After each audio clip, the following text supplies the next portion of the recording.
Okay. Okay, what am I doing? I am not teaching you Science 9. We are learning AP Chemistry. Science 9, well, because that was what I had like last block. Yeah. All right, so we are going to here. And today we are looking at rate law from a reaction mechanism.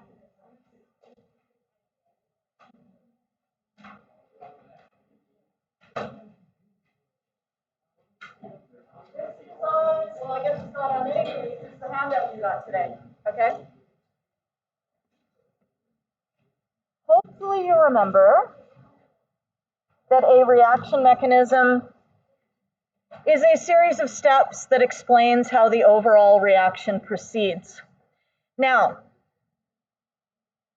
it says rate law from reaction mechanism is one of the 3 things you picked up today. It's the one normal-sized one. Did you find it? Okay, good. Proposing a mechanism, so actually coming up with the mechanism, is an interesting academic exercise for a mature chemist. I copied this straight from somewhere, you can tell. Students in general chemistry will not be required to propose a mechanism, so you do not need to come up with an idea for what the mechanism might be. However, you will be required to derive the rate law from a proposed mechanism. Or, if you are given a proposed mechanism and a rate law, you should be able to tell me whether they agree, okay? So if a proposed mechanism agrees with an experimentally determined rate law. But before we get to all that, we will start with the rate law for an elementary process. What is an elementary process?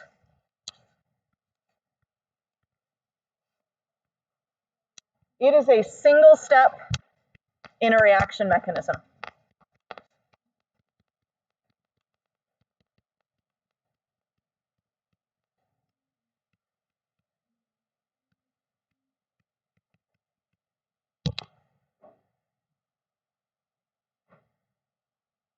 Remind me, what do the coefficients tell you? How do the coefficients relate to the rate law? They don't. Yes, you cannot tell the exponents in the rate law from the coefficients for an overall reaction. However,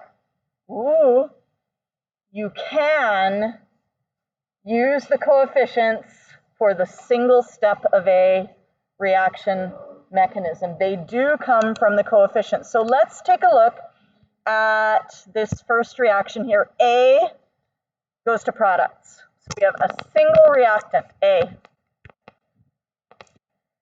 If we have a single reactant, we call that unimolecular because it involves one molecule. Pretty straightforward, yes? You are supposed to be familiar with those terms. I have seen them come up on AP exams, but they're pretty straightforward. I don't know, even if you'd never heard them, you could probably guess, right? So that is unimolecular. And because the coefficient here is 1, the rate law for an elementary step or an elementary process will actually be K times A to the power of 1. Okay? So all this time I've spent saying you cannot figure out the coefficient or the exponents from the coefficients. You can't do it for an overall reaction, but you can do it for a single step. Yes? Let's say we have a single step that looks like this, either A plus A, right? Which, in other words, we could write it as 2A. Yes? So that would give us A squared, right? Because that 2 becomes that 2. If we have 2 different reactants, It's still bimolecular because you still have two molecules.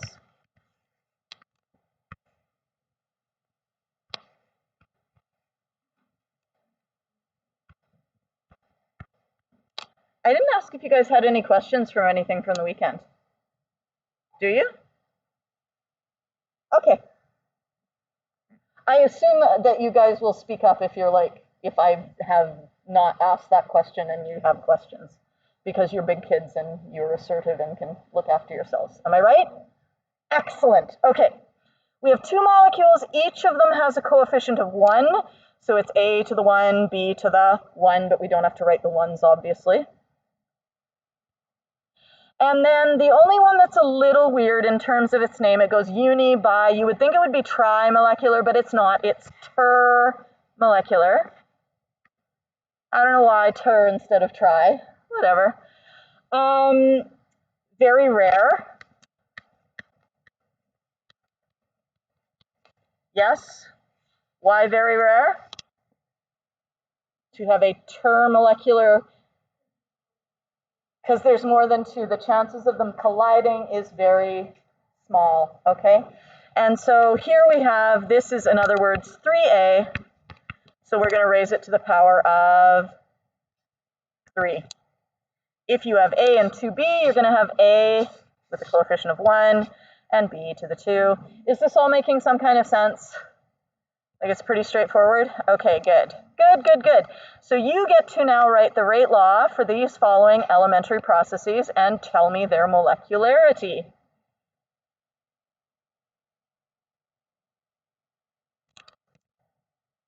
Unless you've already done it while you were listening to me talk.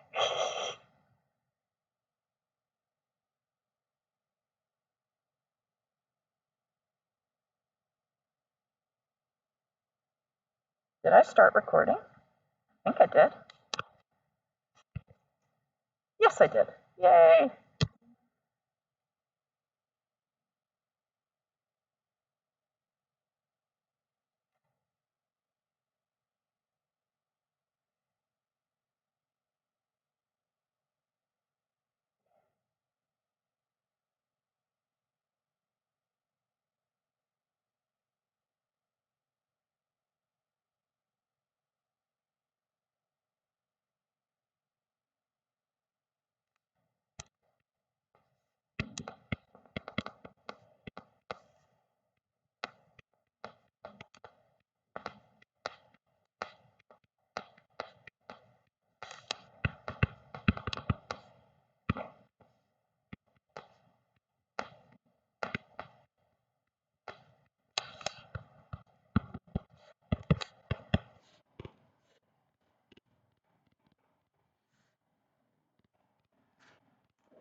When you're done, you can check your answers with mine. See if I did it correctly.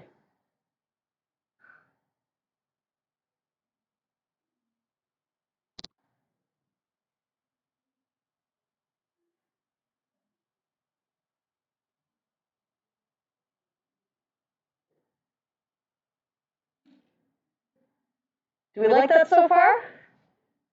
Yes? All right, very good. Very good, yes. Because the rate doesn't depend upon the concentration of the product, because the rate only depends upon the collisions between reactant particles. Yes? And these ones we are all assuming are simple one-way reactions. Okay? We will actually get to some equilibrium ones just in a little bit. Okay? And we'll look at what happens for that as well. When you are given an overall reaction, or sorry, I shouldn't say an overall reaction. When you are given a reaction mechanism, that's it. I'll call it a typo.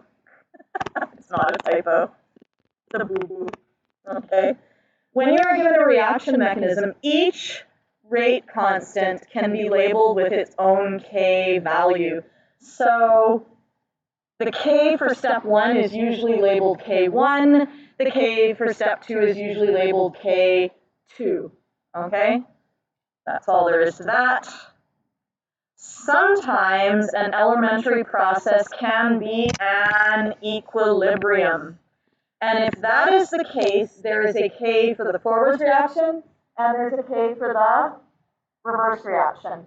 And one of the standard ways of showing that is to write K1 for the forward and K -1 for the reverse. You might also see it done this way, K forward, K reverse, but I think the 1 and -1 is the most common, okay, because it helps distinguish. If you've got two different equilibrium steps, you can distinguish between them. Yes? So, how on earth do we determine the rate law for an overall reaction from the mechanism? Because we actually can do it, okay? So the first thing to remember, rate determining step determines how fast you can go. It's like a bottleneck. Does it matter how fast the traffic is after a bottleneck? No. So any steps after the rate determining step have no bearing on how fast the reaction proceeds. None whatsoever.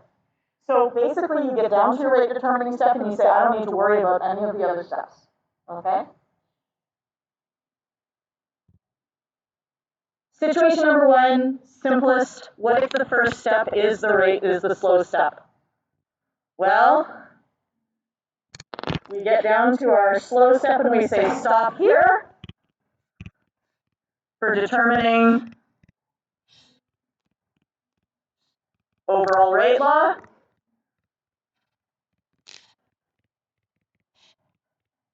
So what would we do for this one? The rate law would just be the rate law of the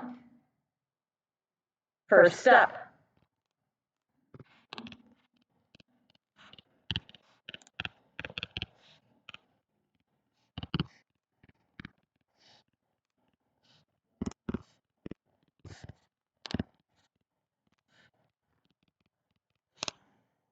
Could you guys write a rate law for that then?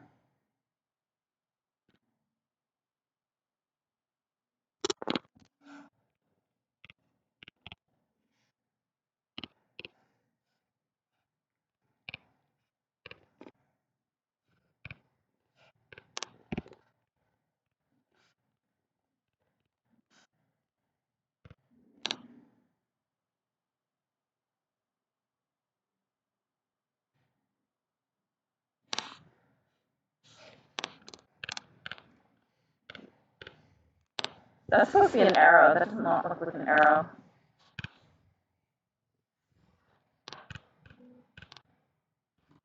That's a little bit better. Would that it were all that simple, okay? It doesn't stay that nice. Because there's another situation.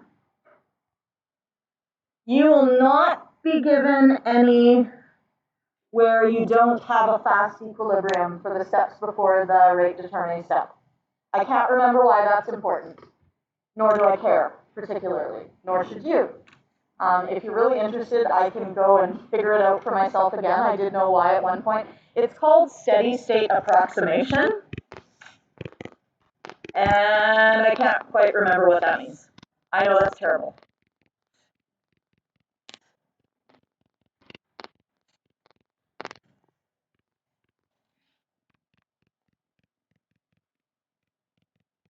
I just wanted to get down to business this weekend, and I was like, I don't know what steady state approximation means. I don't want to spend a lot of time thinking about it because I wanted this for you for today, okay? So, basically, you've got a slow step. Before that, you have an equilibrium and possibly another equilibrium step before that, okay?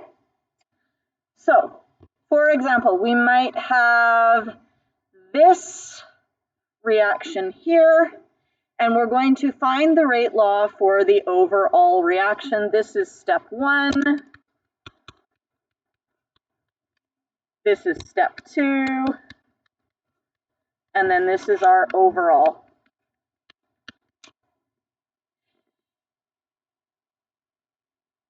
The way I kind of like to think about it is this. This doesn't work for like actually figuring out what it is. It does every once in a while, but it doesn't work all the time. But the way I like to think about it is, if I was to write the rate law for this slow step, NO3 times NO, that would be nice, yes? But we are not allowed to use an intermediate in the rate law, because we want to know how the rate depends upon concentration of what? Reactants. Yes? So we cannot use intermediates.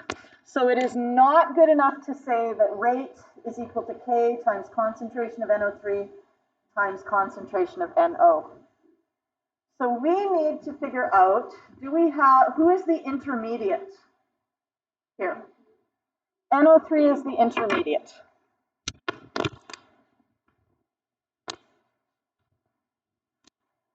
So what does NO3 concentration depend upon? It depends upon the concentration of NO and O2.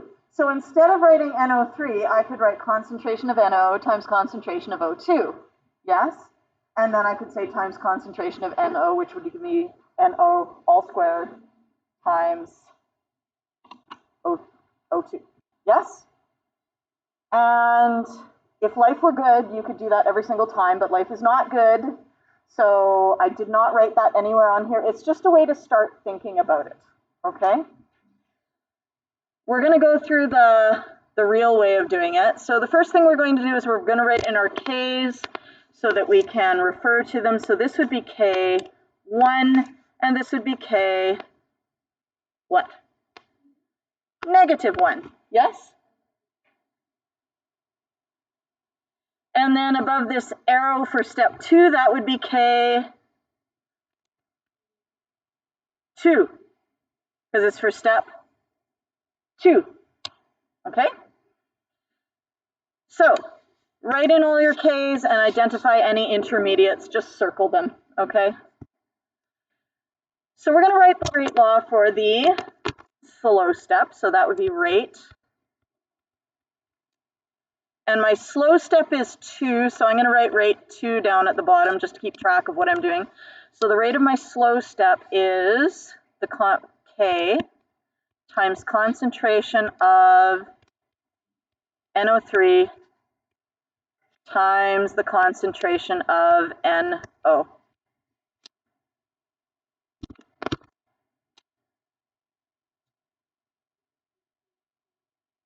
Huh? Oh, K2, thank you.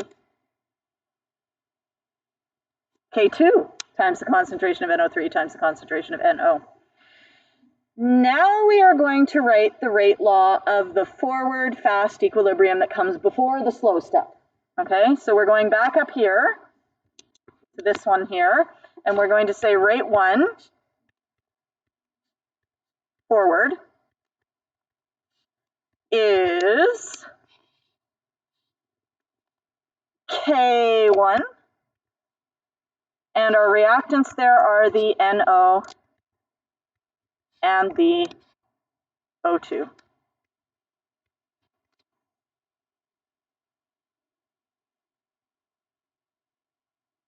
So write the rate law of the first of the slow step, and then go and write the rate law of the forward fast equilibrium, and now we're going to write the rate law for the reverse.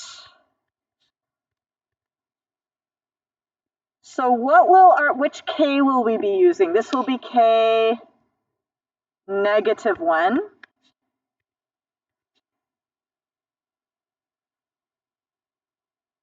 And who are the reactants for the reverse reaction? NO3, yes. And just one of them, right? NO3. There we go. Now remember, this is an equilibrium. And what do we know about the rate, the forward and reverse rates in an equilibrium? They are equal, so this and this are equal. So we can actually write rate forward equals rate reverse. And instead of plugging, and then we can just substitute these guys.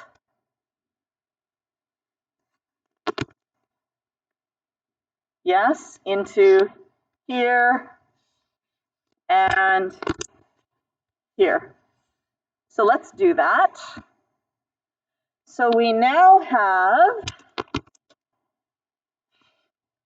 K1 NO times O2 is equal to the reverse, which is K negative 1 times NO3.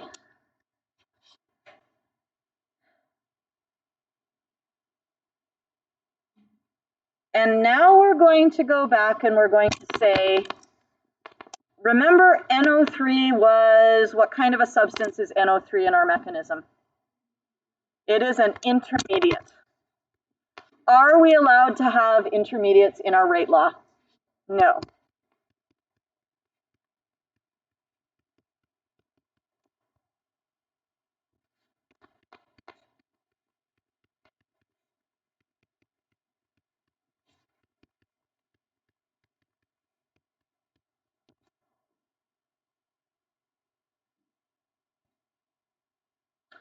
So we are going to solve this equation here for the intermediate. Yes? Can you guys do that, solving for the intermediate? So you're going to solve for NO3.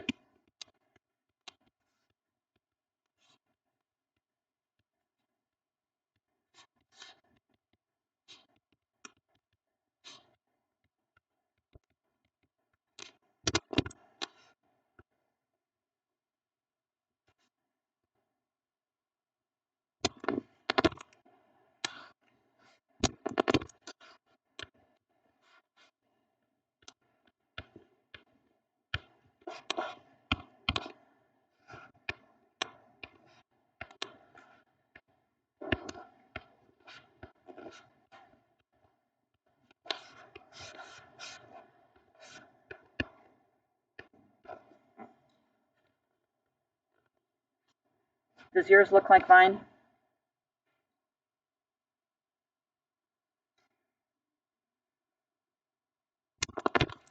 What do you imagine I might now do with my intermediate that I have now solved for here? Yeah, I'm going to put this into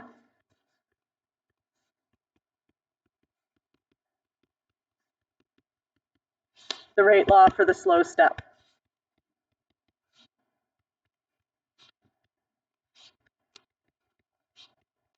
And you wouldn't have to rewrite this. I'm going to rewrite the rate law for the slow step just because, you know, this is a teaching thing. You wouldn't have to. You could just slam it all in there, but we would have rate 2 equals K2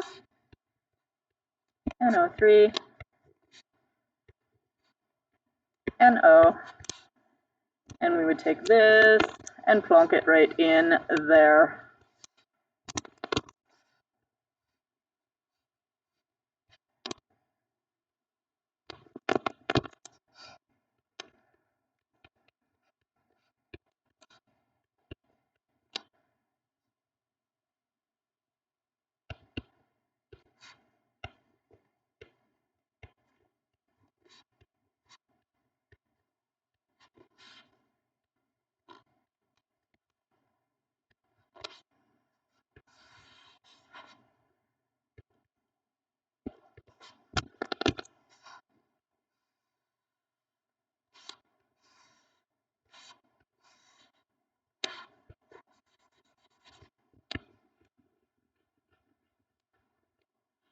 And you can write those in whatever order you want to, yes?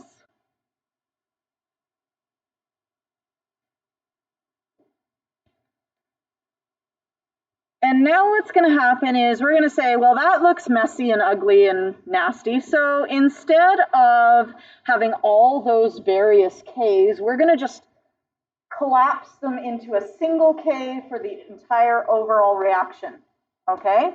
So we're going to take all the Ks and just collapse them into a single K. So we're going to say that the rate of the overall reaction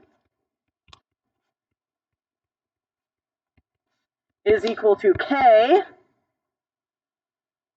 So we've combined all the Ks into one K. And now we're going to combine any like terms. So do we have any like terms? We have NO, so we're going to write NO squared instead of NO twice. So NO squared, and then O2, which is what we got sort of just by thinking about it the other way. Yes? Yes. How do you combine all the K's? You say, these are all constants. When I take two constants and put them over another constant, I will end up with a different constant. And I just call it K. Okay? We're not actually doing anything with any numbers. You don't need to worry about that. Nope. No. It's all theoretical. Yeah. Yeah. You don't have to create a mechanism. You don't have to come up with the K value. The K value would still be something you could only come up with through experimentation. Well, you're either doing like those tables where you have the initial rates, or you're doing an integrated rate law problem, okay?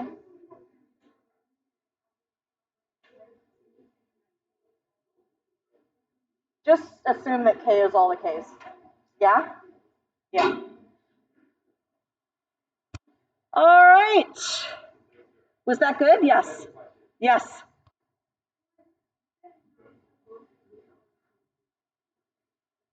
But it is based upon the coefficients of the elementary steps. You cannot tell what those are from an overall reaction.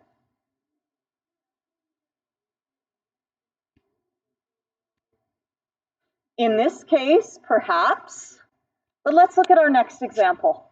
Oh, okay? Because yes, sometimes it works, but most of the time it does not, okay? So here we have a nasty one. I do not think you will end up with anything like this on the AP exam. I don't think you have time to solve something this long on the AP exam, but I decided to show it to you to prove that it can be done, okay? It's good practice. All right, so we're gonna write in our Ks.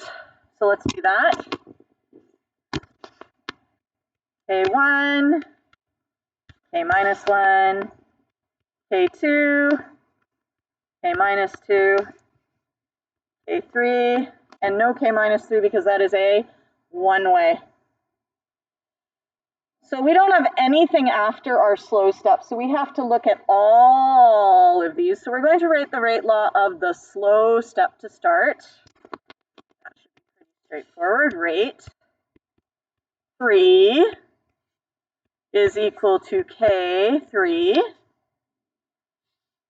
times CL CO times CL2.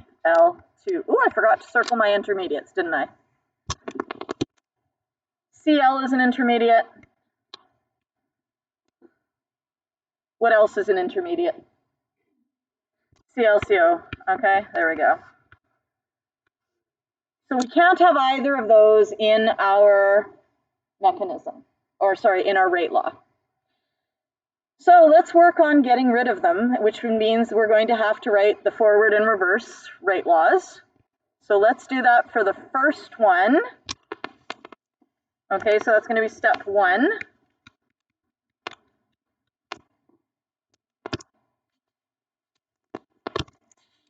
So rate 1 is equal to K1.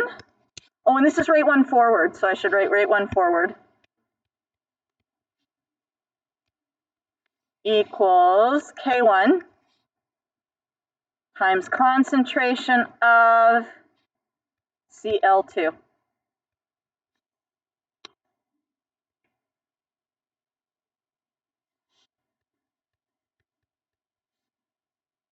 Rate 1 reverse is equal to, what's our K? K minus 1. And what is our reactant? 2Cl, so we're going to write Cl squared.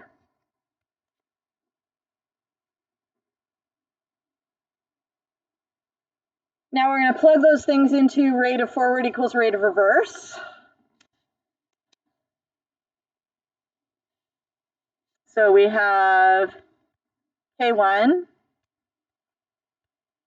Cl2 is equal to K minus 1 Cl squared. And then we are going to solve for the intermediate. Okay, so we're going to solve for the intermediate. And which intermediate are we looking at this point? We are looking for Cl. So the concentration of Cl squared is K1. No, we're going to have to root it.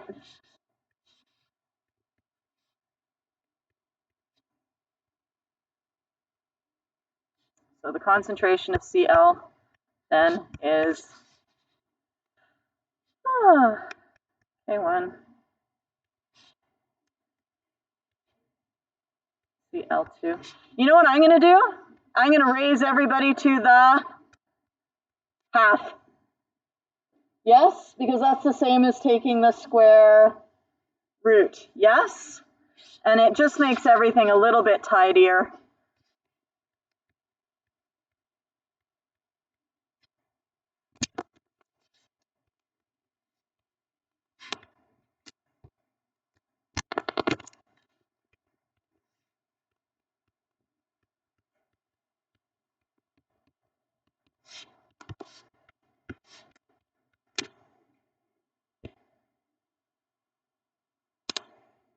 So we did that for the first one. We now have to do it for the second one. Do you guys want to try that second one on your own, solve for the intermediate?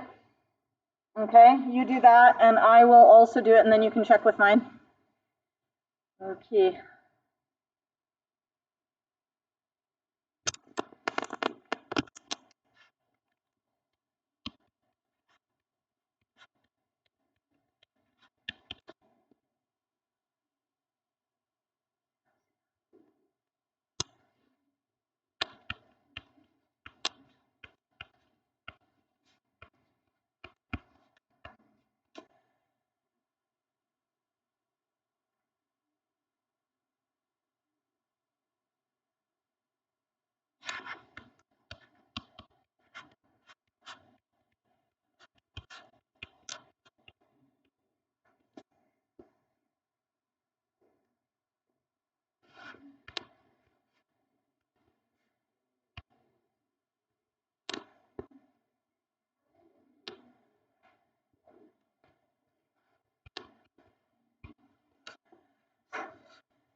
Are you guys getting what I got?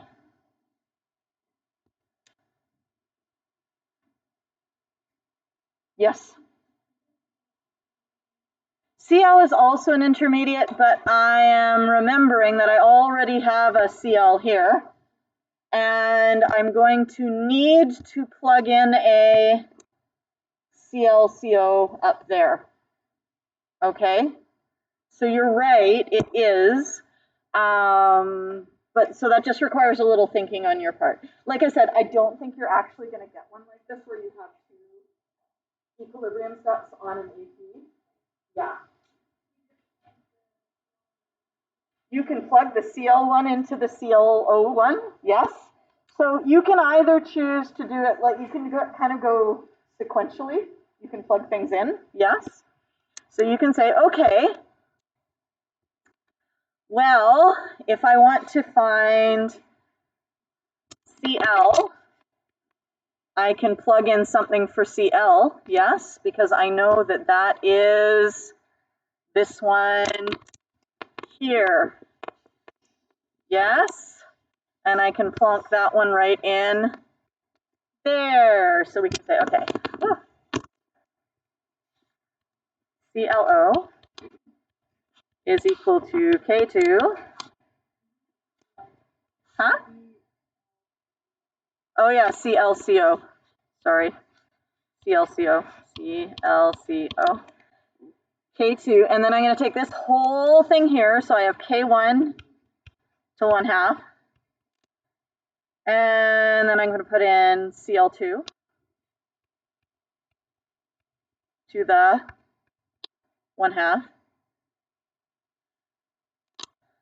and then that is all over K minus 1 to the 1/2, and I already have a K minus 2, so that's all my K's and nonsense, and now I have CO.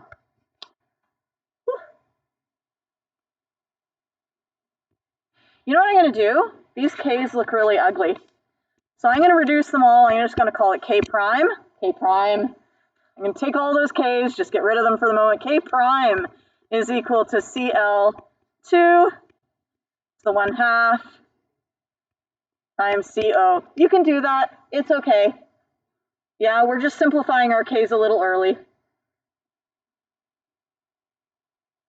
And then finally, rate overall. We take our slow rate equation, which was up here, K3, ClCO, Cl2.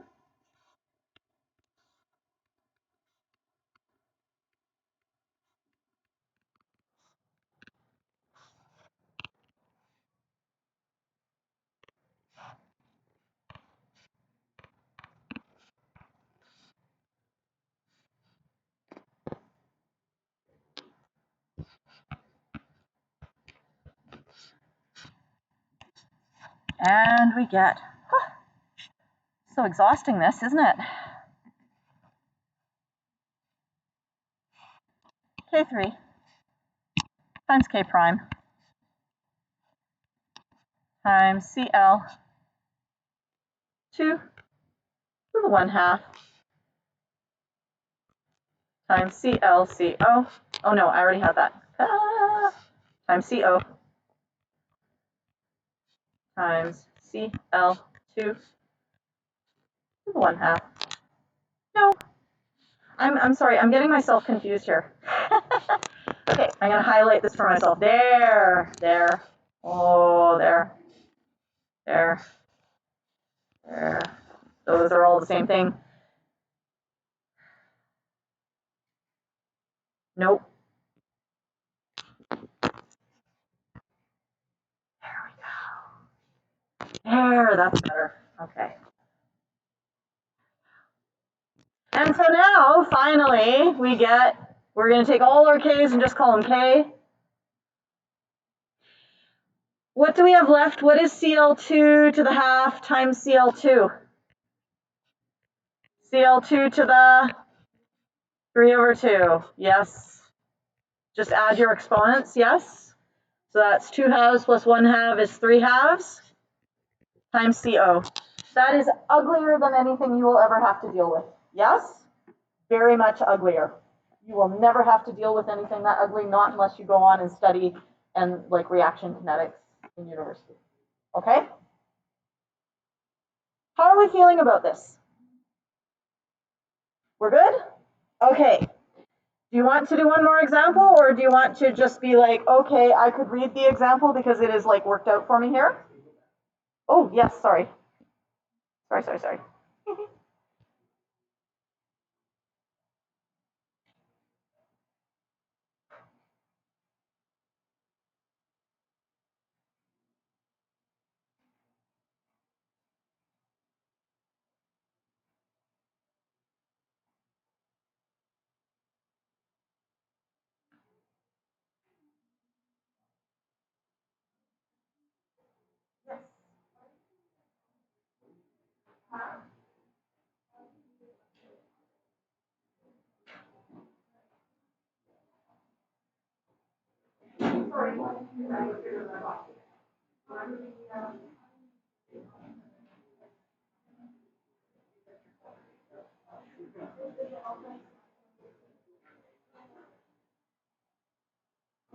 It can help you prove a reaction mechanism is true or false. Okay? So if someone proposes a mechanism, you can either say yes, that is consistent with the rate law, or you can say no, it's not consistent with the rate law. Okay? So let's do example 8. Okay? Folks, we're going to do example 8. Example 7 is all worked out for you there. It just shows you that you can end up with like a term in the denominator as well, example 8 or 7. But for example 8, this is probably actually more like a question you would actually get. Okay? So some scientists somewhere are proposing a couple of mechanisms for this reaction. Those, mature chemists, they have proposed these mechanisms. Which one is consistent with the experimentally determined rate law?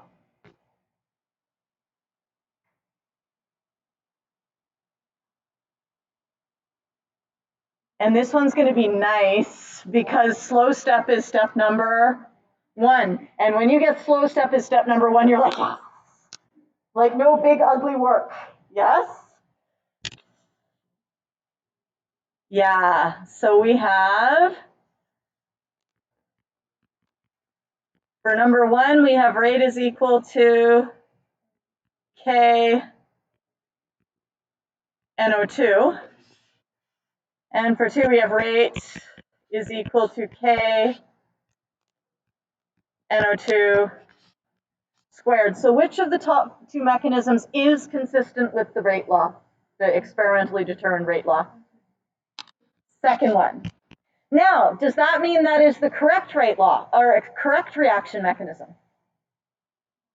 No, it just means it is a possible one that could be okay. So you can use rate law to disprove a reaction mechanism, but you cannot use it to prove a reaction mechanism. Okay? Pardon me? Why is that? Because there could always be a different mechanism that also gives you the same rate law, right? And so you can't know for sure if it's this one or something else. Yeah? Yeah. Okie dokie. I'm sorry. We are going to, I'm going to give you something else today, too. Because I love you all so much, and I want to finish this course before May 2nd. Half-life of reactions. How hard is it?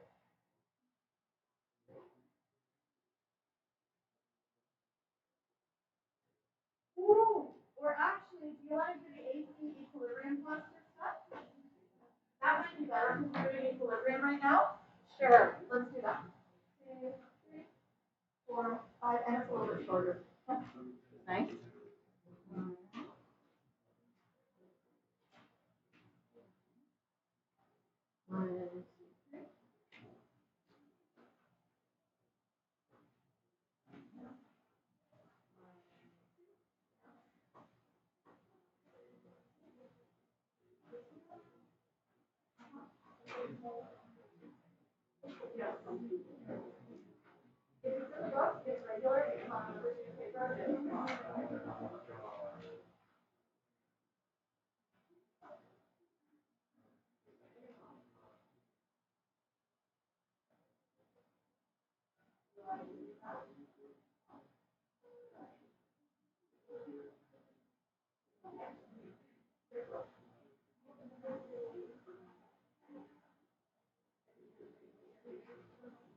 Okay. So this kind of relates a whole bunch of things here. So AP equilibrium, there we go. That's not what I wanted. I want that one. There we go. Okay. So the first bit is nothing new. You guys know what the equilibrium constant is, and you know how to write the expression. And you know that for AP, instead of saying KEQ, we say KC. And remember that Kc is independent of the concentrations. You can change the concentrations as much as you want to, and that system will shift in order to get back to that Kc ratio. Yes? Kc depends only upon temperature. Yes? Where does this expression come from? This is the AP part. And quite frankly, I don't think you're going to ever need to do anything related to this, but it's kind of nice to know where that K value actually came from. Here we have an equilibrium, and we can write the rate law for the forward reaction. Ooh, look, this ties in so nicely. And we can write the rate law for the reverse reaction. Yes? And we also know that at equilibrium, the rate of the forward equals the rate of the reverse. So this is looking exactly like what we just did, yes?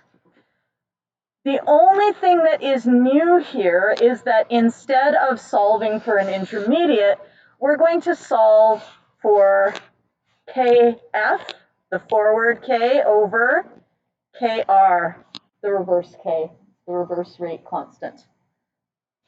And that is what Kc is. It is the rate constant for the forward reaction over the rate constant for the reverse reaction.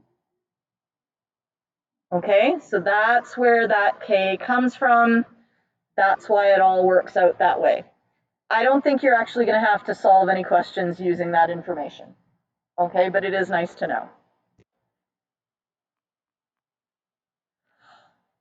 All right, this one is just, never mind. We're just going to skip that one because it's too easy.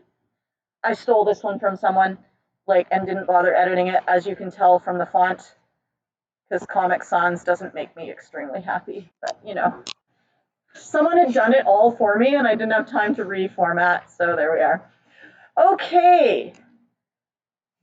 How Kc changes when the chemical equation is manipulated. This is something you could be called upon to do.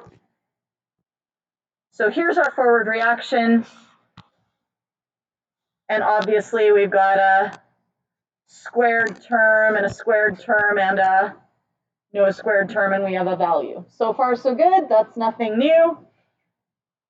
What if I took this reaction and switched the reactants with the products?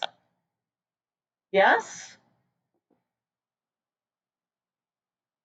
Well, now my products are now my reactants, so they're going to go in the basement, yes?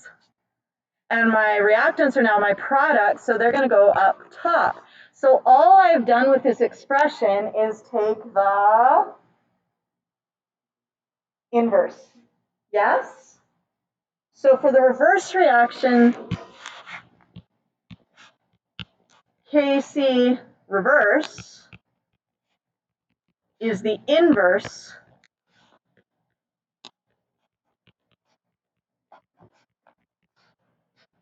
of Kc.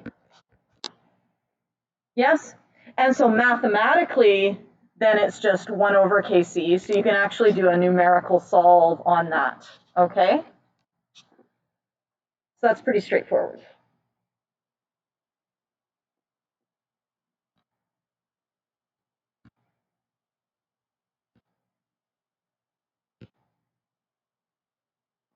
Can I keep scrolling? Go back up. Yes, yes, yes. Oh, what's it doing? Ah, sorry.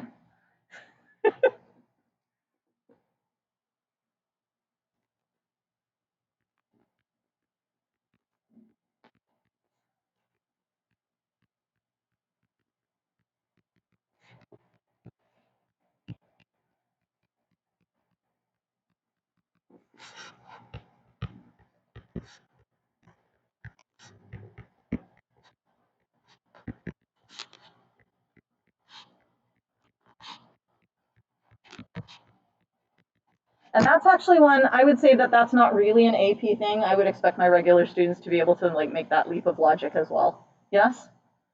Because it's pretty straightforward, right?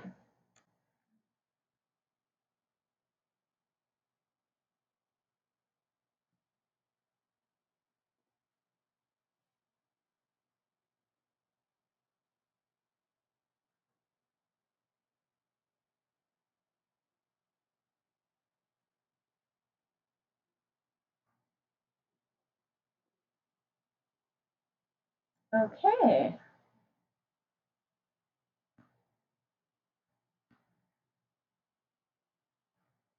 Now,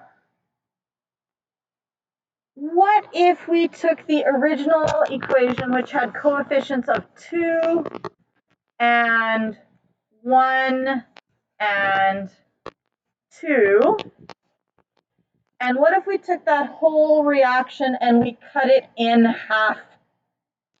Yes? So instead of having 2 and 1 and 2, we have 1 and 1/2 and 1.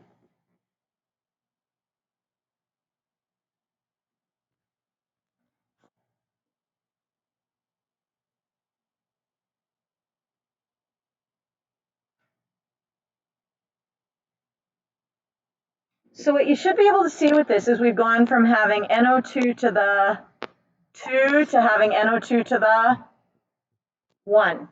Yes? So we have the square root of NO2 to the 2. Yes?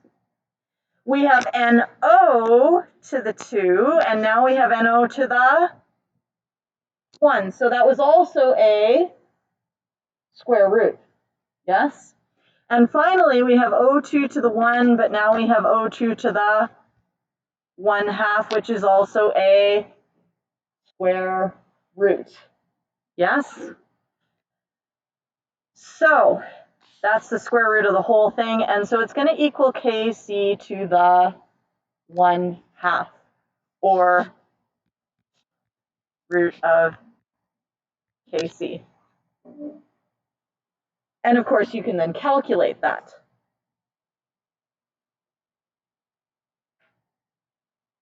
We can make this more broad, however, than just like what happens if I have it. If I have it, I take my exponents and raise them and multiply them by 1/2. But what if I was to triple it?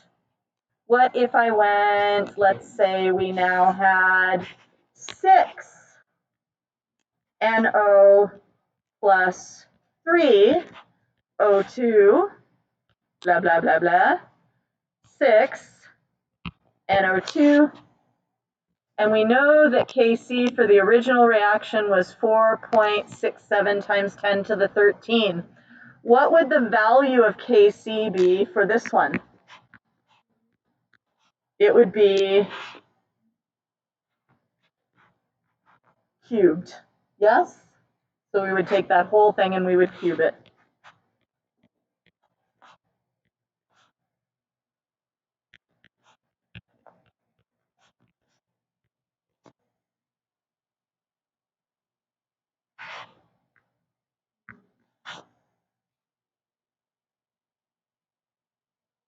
Is good?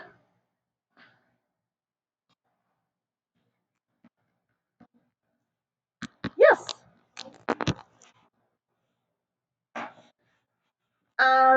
So what's happening is we are, when we take the coefficients and cut them in half, we are taking our exponents and cutting them in half.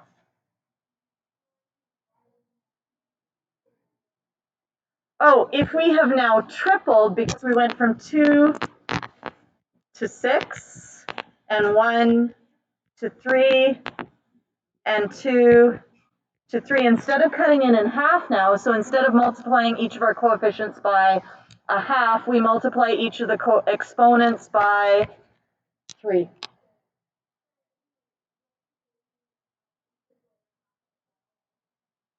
When you are asked, what is the Kc for this reaction, given that this is the Kc for that reaction? Honestly, there's no particularly awesome reason for it at this point in your chemical career. It's a mathematical understanding. You know what I mean? Like there is some value, I think, just in understanding how all the math works out. Yeah. Okay. Now, here we have a mechanism, yes, for our overall reaction. Here's our overall reaction.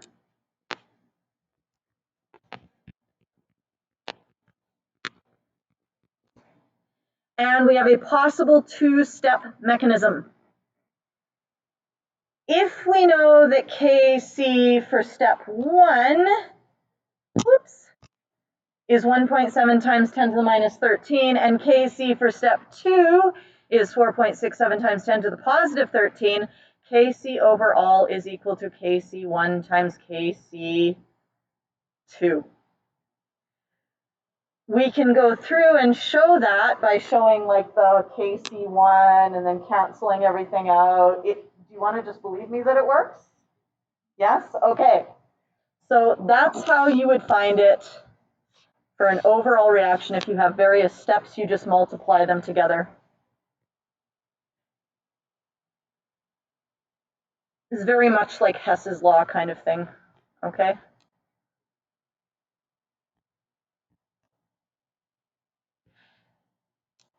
Now finally, because you are in AP and you have studied gases, unlike the regular chemistry, there is a situation where we have a gas phase equilibrium, so only gases, or only gases and perhaps a solid, something that doesn't matter.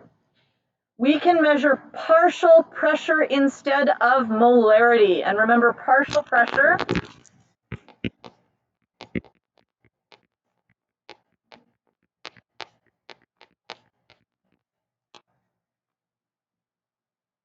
I don't know, partial pressure of neon, say for example, we would represent that with a P and then a little Ne. Yes? And what that means is, do you guys remember how to calculate partial pressure?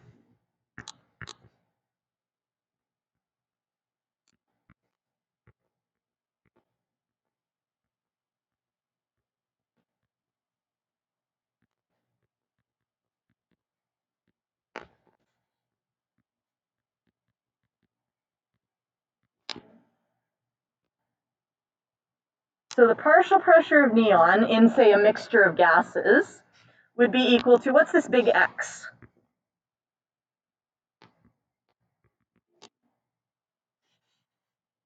That would be the mole fraction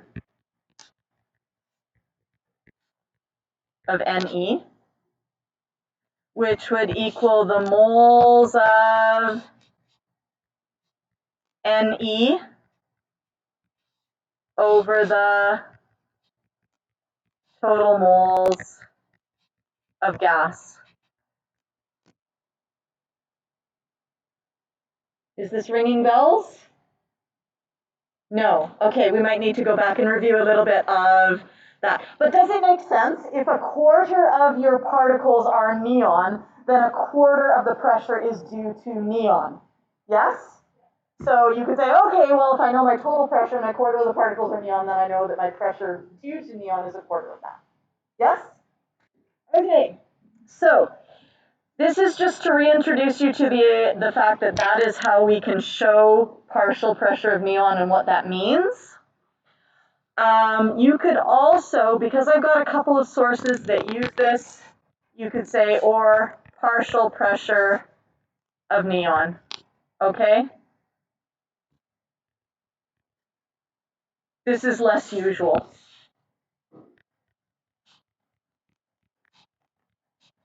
I think it ended up being included because it's easier to type, because then you don't have to use subscripts.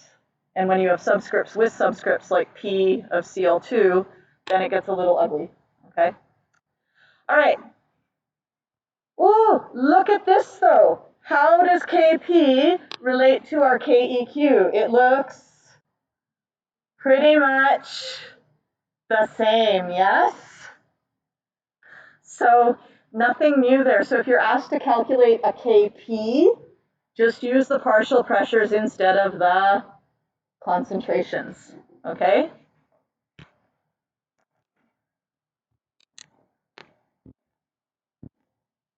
How are Kc and Kp related?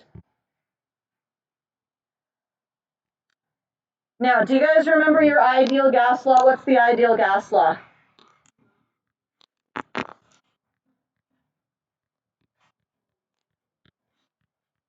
It's the pervert one, yes? P times V equals N RT. Do you need to memorize that? Or is it on your data sheet? It is on your data sheet, but it is used so frequently, it's not a bad thing to just have in your head. But if you forget it, it is on your data sheet, okay?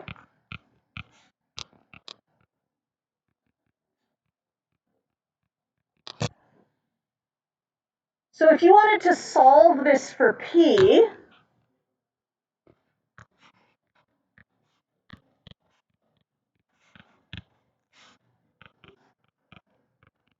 what would you get? You would get P equals N RT over V. And I've written it this way for a specific reason. What does N stand for? N is number of moles, and V is the volume, obviously. What do we have if we have N over V?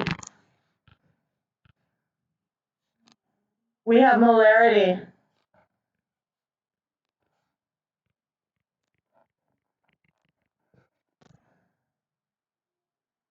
So instead of writing P is equal to N over VRT, we could write that P is equal to the concentration of, say, neon. Let's just use neon as our friend here.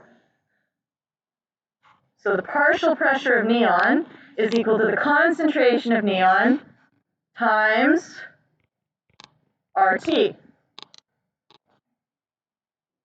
Yes?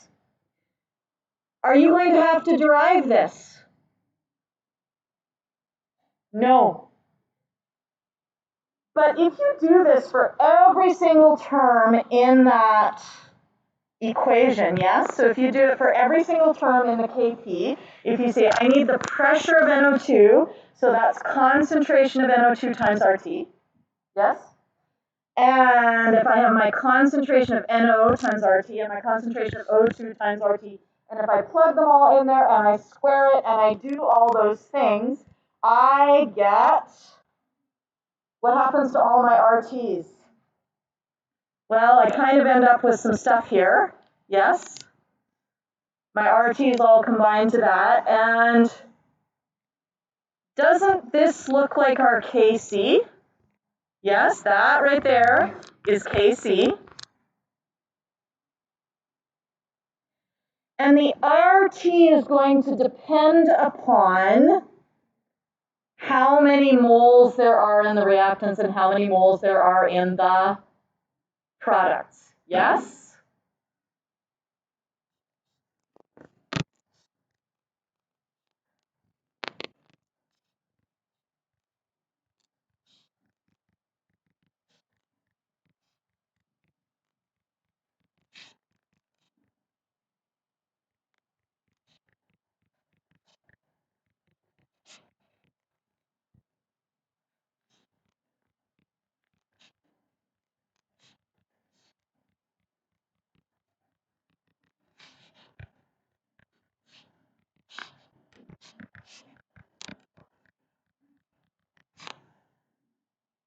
And in fact, it is equal to the change in the number of moles of gas.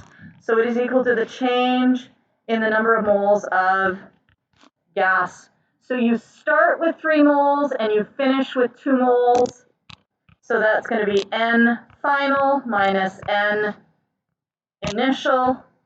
And we started with, if we go back to our equation, we started with, we finished with 2 moles and we started with, how many moles of gas did we start with? 3. So we finished with 2 moles and we started with 3 moles. So delta N is -1. I don't think you're going to need this equation. I have not seen it recently in AP exams. That doesn't mean, and it's not, this equation is not on the data sheet. So the chances of you having to pull this out of your pocket seem really low to me, okay? I mention it because it's part of your education, so that at least you know that it exists. And because I came up with a really cool mnemonic for it. At least I think it's cool. You know me and my mnemonics, they can be a little bit weird. But anyway, look at this. Why are these curtains billowing? They're billowing because there is air pressure. Yes? Air pressure makes the curtains. Ooh, curtain. Are you seeing where I'm going here? Curtain. Curtain. Yes?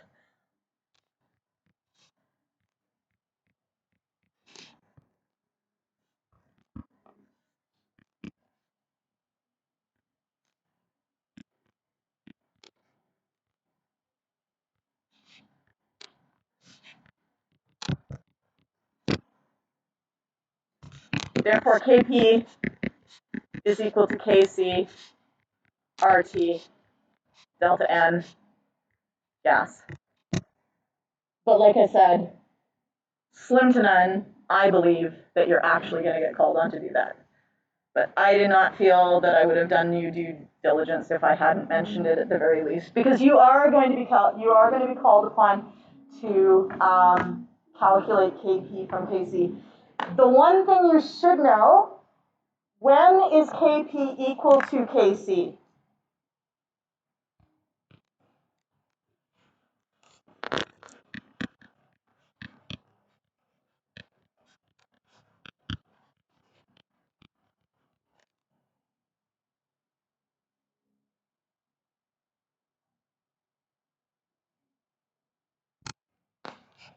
It's equal to Kc. Actually, this should be, yeah. Oh, this should be RT in brackets. That's the problem. That should be RT in brackets. Kp is equal to Kc when delta N is equal to 0, right? Because anything to the 0 is 1. Yes?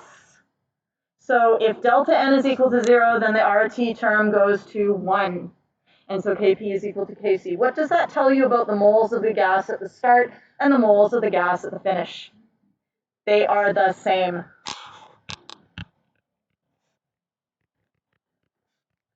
This is the only thing I think you might need to know from that. Okay, this is the only one where you have maybe a possibility that you might get asked in.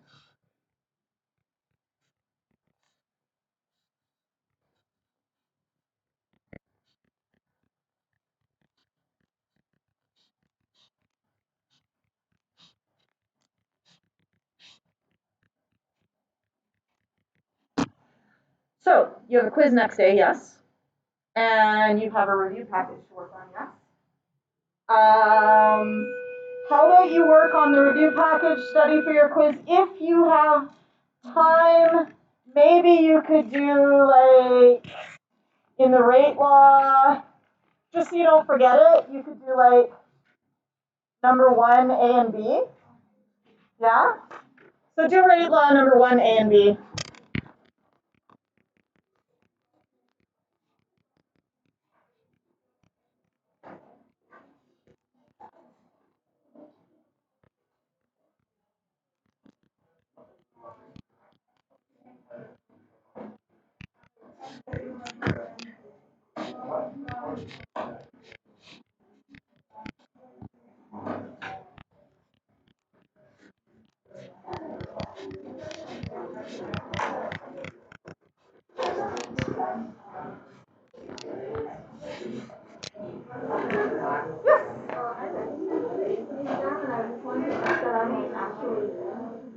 Okay, okay.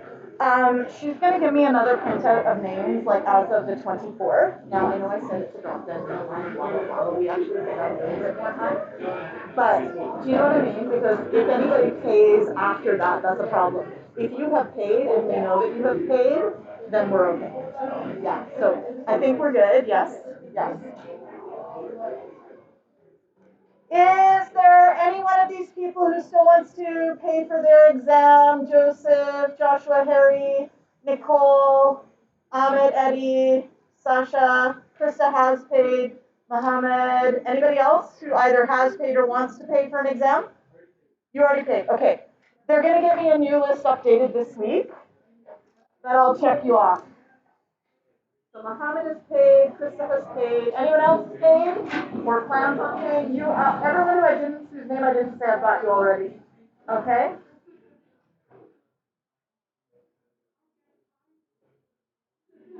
Nicole, you're not writing my exam? It's okay. You don't have to. You can do whatever you want. It's your education and your life. Yes.